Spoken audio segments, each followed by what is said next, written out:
Bienvenidos nuevamente a Tiempo de Buenas Nuevas. Para mí es un gran gusto poder saludarlos en este precioso día y darles la más cordial bienvenida a este canal. El día de hoy voy a desarrollar el tema segundo acerca de la salvación. En el video anterior vimos qué es la salvación y vimos quién la proporciona. El día de hoy vamos a ver cómo, es decir, vamos a ver el procedimiento que toda persona debe cumplir para ser salvo o para ser hijo de Dios, que es lo mismo. En el video anterior dijimos que la salvación es la restauración de la presencia de Dios en el cuerpo de toda persona que alrededor del mundo, varón o mujer, reconoce a Jesucristo como Señor o como Salvador, como usted le quiera llamar. Segundo, vimos también quién la proporciona. Pues es obvio que el único que tiene el poder de darnos la salvación es nuestro Señor y Salvador Jesucristo. De hecho, por eso se le califica como Salvador. El día de hoy veremos cómo obtener la salvación, el procedimiento. Es decir, qué debe hacer toda persona alrededor del mundo para recibir la salvación, para que esa presencia de Dios sea efectiva en su vida. Y voy a principiar con lo siguiente. Jamás voy a dudar que hay muchísimas personas que aman a Dios con todo su corazón. Yo fui una de esas personas que amé a Dios con todo mi corazón. Pero creen que por eso y por ir a una iglesia ya son salvos o son hijos de Dios. Pero ojo, eso no es cierto. El problema a nivel popular es que no nos enseñaron que a Dios hay que amarlo como Él establece en su palabra. Y por eso nosotros creímos que estábamos haciendo lo correcto delante de Él. Yo amaba a Dios, pero lo amaba como me dijeron que debía hacerlo. Y siempre creí que eso era lo correcto. Nunca dudé y tampoco me enseñaron que debía verificar en la Biblia si lo que me enseñaron era cierto o si estaba exactamente como Dios lo decía en su palabra. Tampoco sabía que para que algo sea agradable a Dios hay que hacerlo exactamente como Dios manda, porque de lo contrario Dios no lo acepta. Si usted no lo sabe, le hago saber esto. Si usted no hace las cosas como Dios manda, Dios no las acepta, aunque usted las haga con todo su corazón. Quizás en este momento alguien podría decir que yo estoy exagerando, pero fíjese que no es así. Le voy a dar dos ejemplos bíblicos, como mi deseo, le dije ya, mi objetivo es enseñarle Biblia. Le voy a dar dos ejemplos bíblicos para mostrarle que lo que estoy diciendo no es exagerado. El primer ejemplo está en el libro de Levítico, capítulo 10, versículos 1 y 2. El libro de Levítico es el tercer libro que tiene la Biblia. Si tiene usted su Biblia, tómela y busque el libro de Levítico y llegue al capítulo 10. En los primeros dos versículos se lee lo siguiente. Tiene un título y dice: el pecado de Nadab y Abiú. Si usted tiene la versión Reina Valera 60, su Biblia va a decir así: Nadab y Abiú, hijos de Aarón, tomaron cada uno su incensario y pusieron en ellos fuego, sobre el cual pusieron incienso y ofrecieron delante de Jehová fuego extraño, que él nunca les mandó. Y salió fuego de delante de Jehová y los quemó y murieron delante de Jehová. Nadab y Abiú, quiero decirle que fueron los primeros dos sacerdotes, fueron los primeros dos seres humanos que tuvieron el privilegio de ser ordenados o llamados por Dios para ser los primeros dos sacerdotes del pueblo de Dios.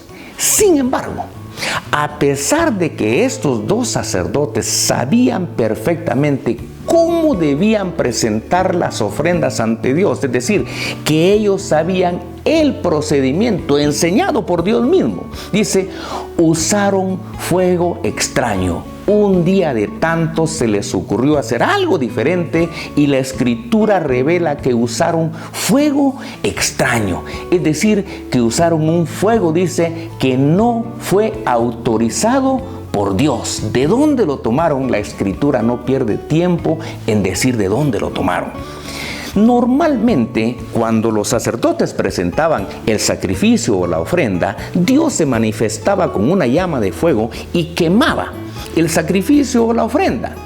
Pero en esta oportunidad, claro que bajó la llama de fuego, pero en lugar de quemar solamente la ofrenda que los dos sacerdotes le habían presentado, para agradarlo obviamente, dice, los quemó también a ellos y murieron delante de Jehová. O sea, estos dos hombres murieron en el altar donde estaban presentando la ofrenda. ¿Qué nos enseña este pasaje? Nos enseña dos cosas. Primero, que las cosas hay que hacerlas como Dios manda. Oiga pues, si a estas alturas usted quiere que lo que usted hace para Dios sea correcto y sea agradable y aceptado a Dios, debe hacerlo como Dios manda. He ahí la importancia de conocer qué es lo que Dios dice en su palabra para poder hacer las cosas como Él manda. Si no lo hace usted como Dios manda, sus sacrificios, sus ofrendas no son agradables delante de Dios. Segundo, que Dios no ha autorizado a nadie para cambiar absolutamente nada de su palabra. Muy sacerdotes eran Nadab y Abiú, y muy amados por Dios eran, pero estaban llamados para hacer las cosas como Dios manda. Eso nos enseña en este momento que ninguna persona, independientemente de quién sea, está autorizada por Dios para cambiar absolutamente nada. Las cosas hay que hacerlas como Dios las tiene reveladas en su palabra. El segundo ejemplo está en la carta a los Romanos, en el capítulo 10 y también en los versículos 1 y 2. En esa carta se lee lo siguiente, y dice así: hermanos, dice el apóstol Pablo, hermanos, ciertamente el anhelo de mi corazón y mi oración a Dios por Israel es para salvación, porque yo les doy testimonio de que tienen celo de Dios, pero no conforme a ciencia. ¿Qué significa lo anterior? Estos dos versículos significan tres cosas. Primero, el anhelo, dice, y la oración del apóstol Pablo a Dios es para que el pueblo de Israel sea salvo. ¿Por qué dice eso la Escritura? Porque aún hoy, 2024, la mayor parte del pueblo de Israel no es salvo.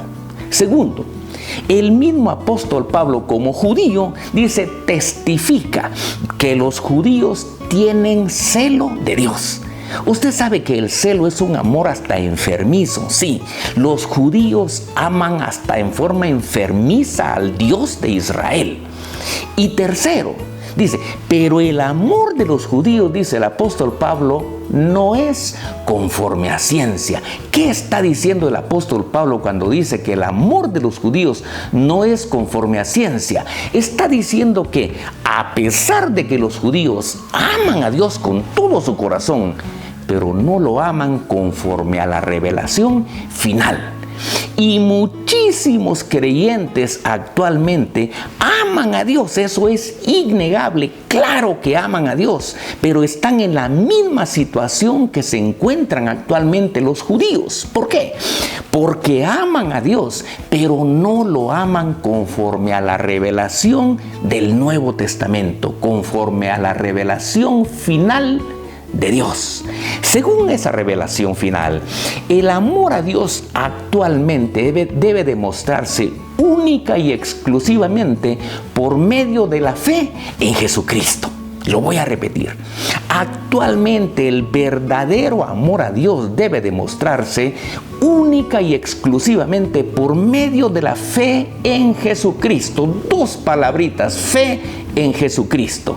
Y por eso es que el amor a Dios de parte de los judíos no es aceptado por Dios, porque ellos no reconocen a Jesucristo como el Mesías que Dios les había prometido.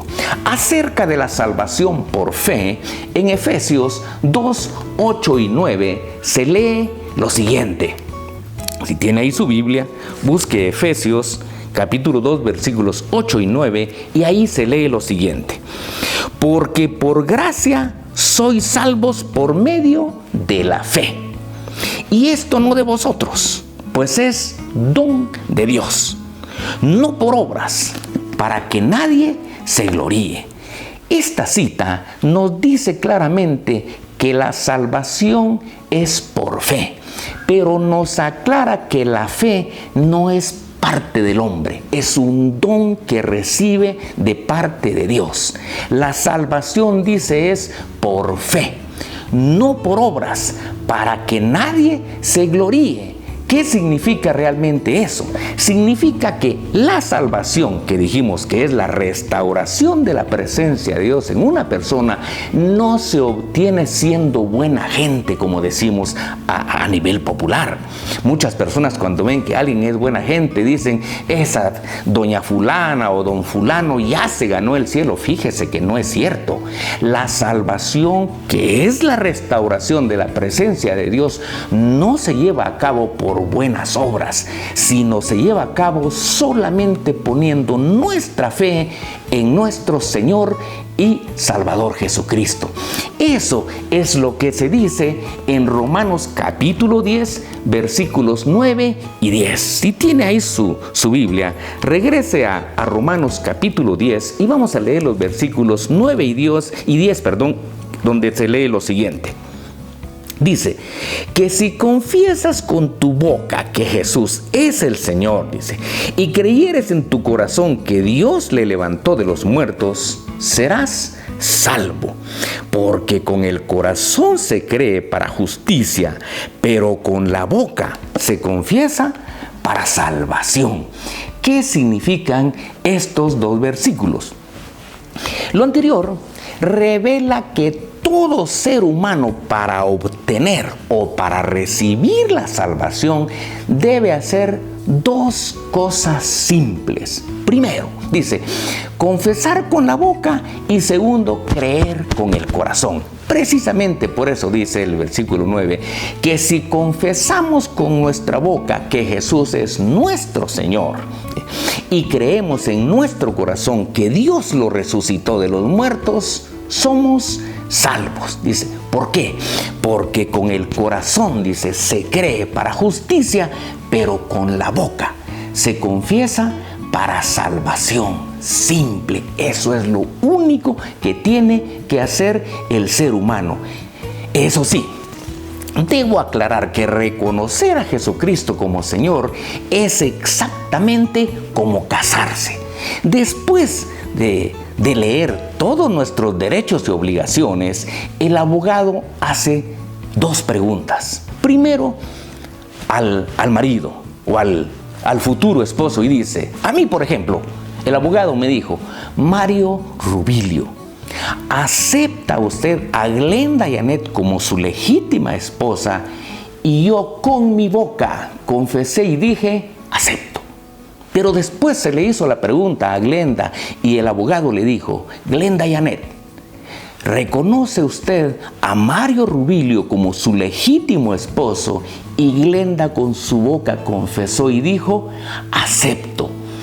En el momento en que los 2 contrayentes se aceptan o se reciben el uno al otro, el abogado les dice que les da la potestad o les da el derecho de ser marido y mujer.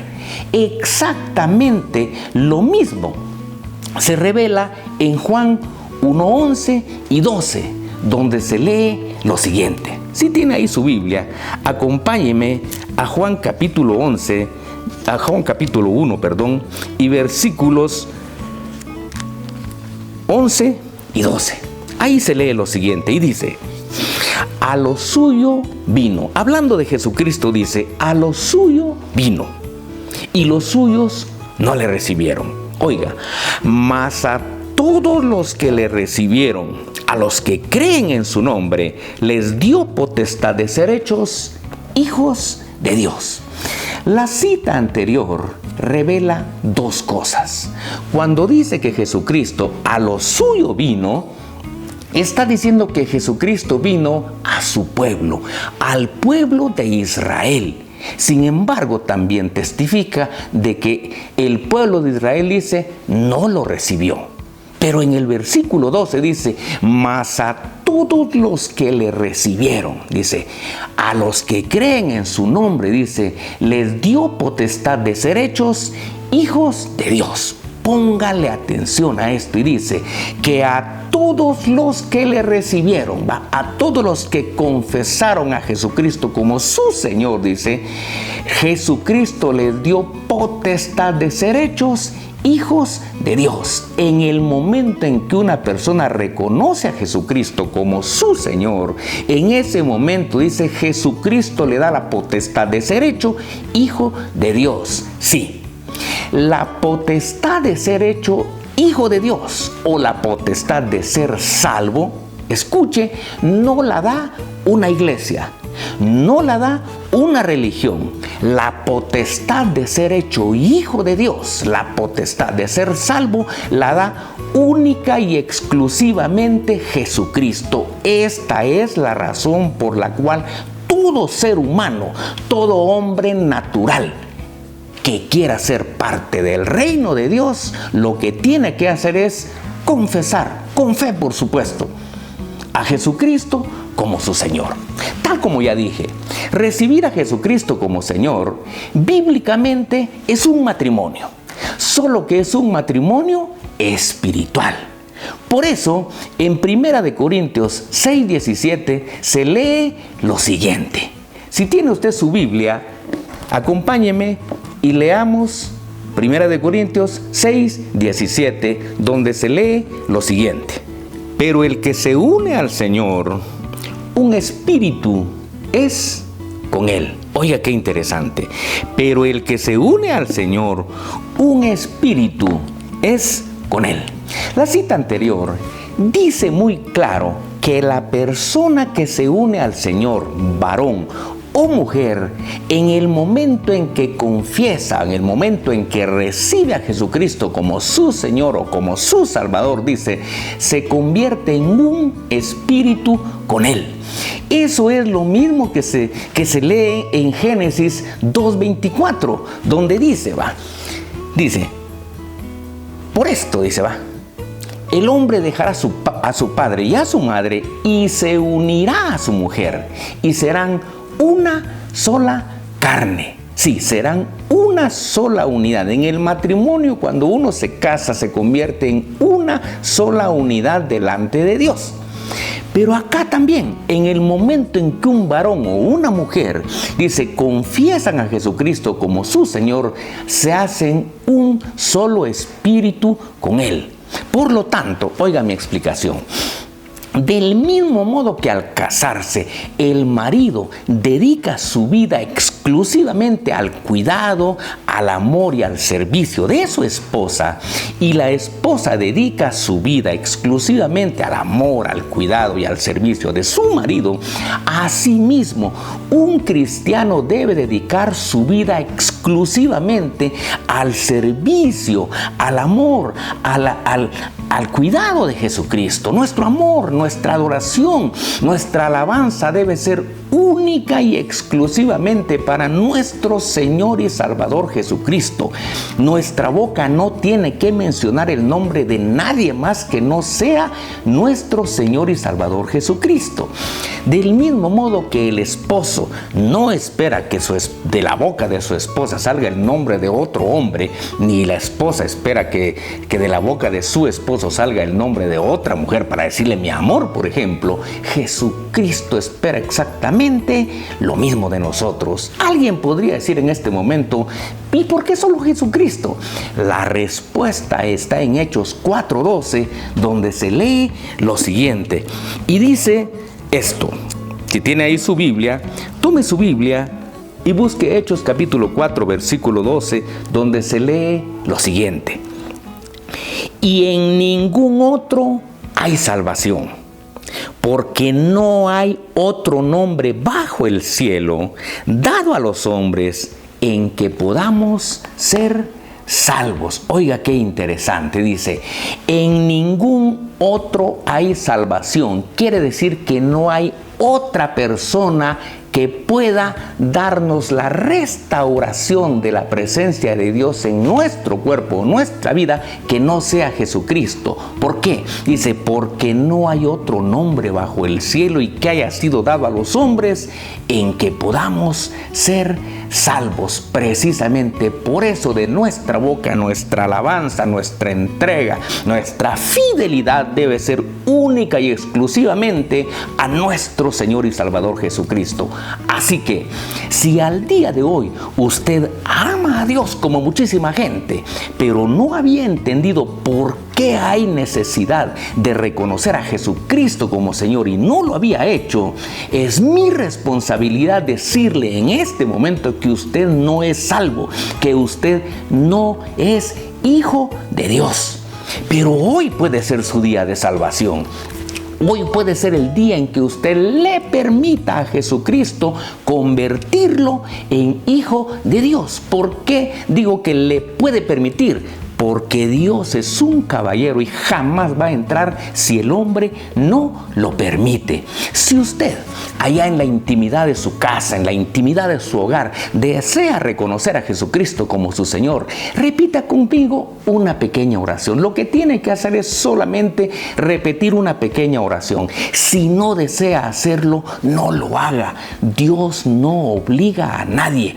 Por eso es que en Lucas 9:26 el Señor dice, si alguno quiere venir tras de mí. Si usted no quiere, no tenga pena. Ser hijo de Dios no es obligado. Estamos en el tiempo de la gracia. Acá es, si usted quiere, no tenga pena. Pero si desea hacerlo, repita conmigo en voz alta esta pequeña oración y diga junto conmigo esto. Diga, Señor Jesús, hasta el día de hoy, yo no sabía que había que confesarte como mi Señor o como mi Salvador, para que me dieras la potestad de ser hecho hijo de Dios o de ser salvo. Pero hoy, habiendo oído esta aclaración, confieso con mi boca y abro mi corazón para recibirte como mi Señor, para recibirte como mi Salvador. Ayúdame también a estudiar y a entender la palabra de Dios para hacer las cosas como Dios manda. Amén. Si usted hizo esta pequeña oración con fe, ni dude que en el momento en que usted tomó la decisión, Dios lo había ya recibido en el trono de su gracia. Dios lo había hecho ya hijo de Él. Así que, si usted hizo esta oración, bienvenido al reino de Dios. Su vida seguramente tiene que cambiar. Por lo demás, que Dios los bendiga, que Dios los ayude, que Dios los ilumine. Y cualquier duda, escríbame a mi chat personal. Y nos vemos en el próximo video que acá se publique.